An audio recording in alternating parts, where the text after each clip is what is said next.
Biosensors are part of our everyday life, especially during the pandemic when we had to routinely take lateral flow tests.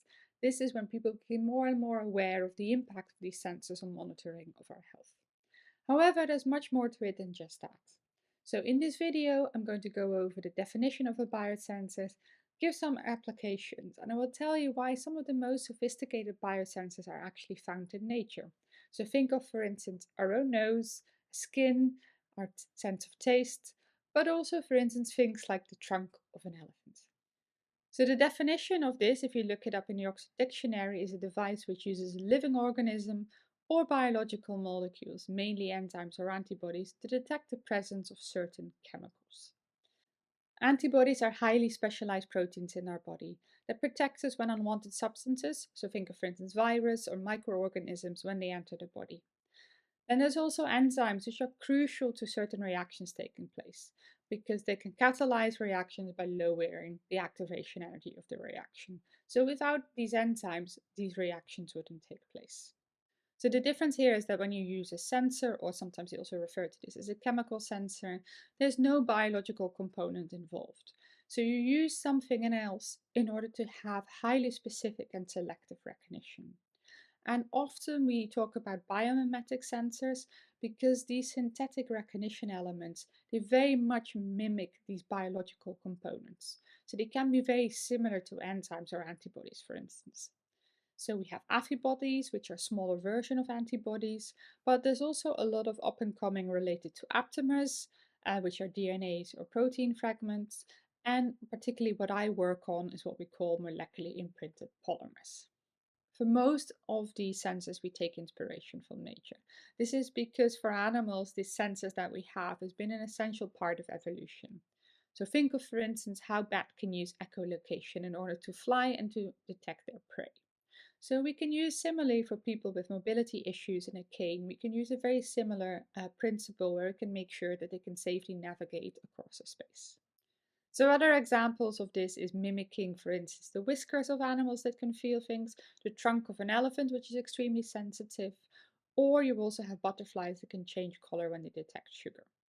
So what does a sensor look like then? So in essence, a sensor is built around detecting of a very specific analyte. So we have a sensory layer, and if this is a biosensor, then you will see that the recognition will have to happen via a type of biological component. So this sensory layer, so whether this is for instance an antibody or an enzyme, that facilitates highly specific recognition of the analytes that you want. So in most of the cases, we know that for instance enzymes tend to work on only one specific substrate. So when binding occurs of this analyte to the sensory layer, there will be a change in the response. And this can be optical, electrical, thermal, gravimetric, or magnetic, for instance.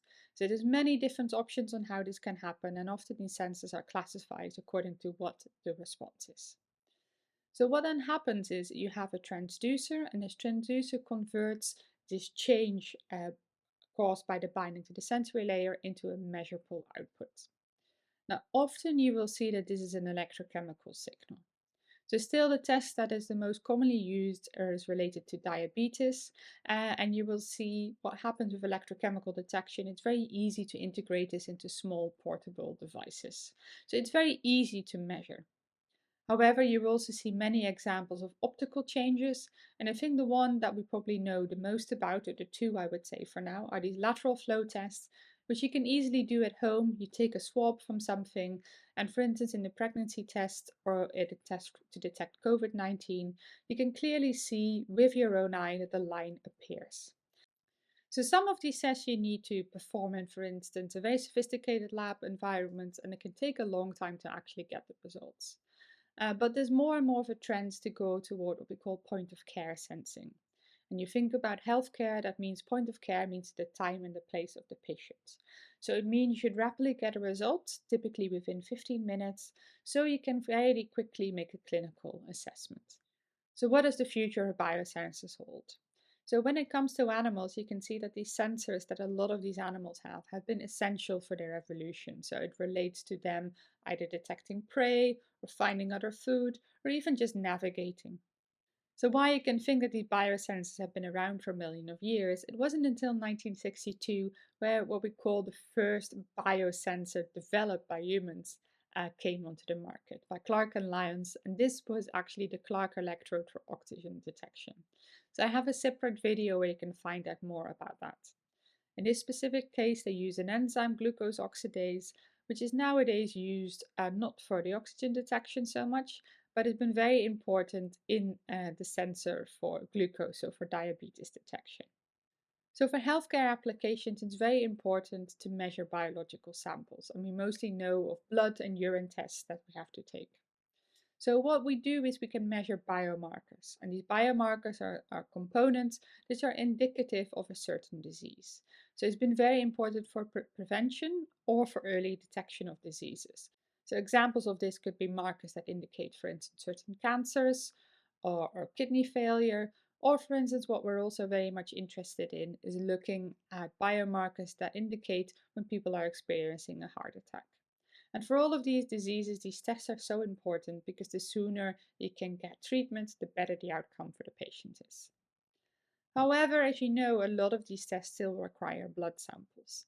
A lot of people are not very comfortable with blood samples, and it always requires like a nurse in order to draw the blood from you. So more and more there has been a move towards non-invasive techniques. And with non-invasive, I mean methods which are not painful to you. And this could be things like, for instance, your saliva, your sweat, and the new and up and coming is called interstitial fluid. So interstitial fluid is a liquid just below your skin, and this is now commonly used for glucose monitoring. Because what this can actually facilitate, besides the fact that it just offers more comfort to the patients, this can actually facilitate continuous monitoring. So here with, for instance, in glucose, where you've seen people that have these patches, you can monitor glucose for up till about 2 weeks using a single patch. So for certain conditions, it can be very helpful to monitor this for a prolonged period of time, because when people need to take medication, they really want to know where their levels are and they can respond to changes in, for instance, glucose levels very quickly.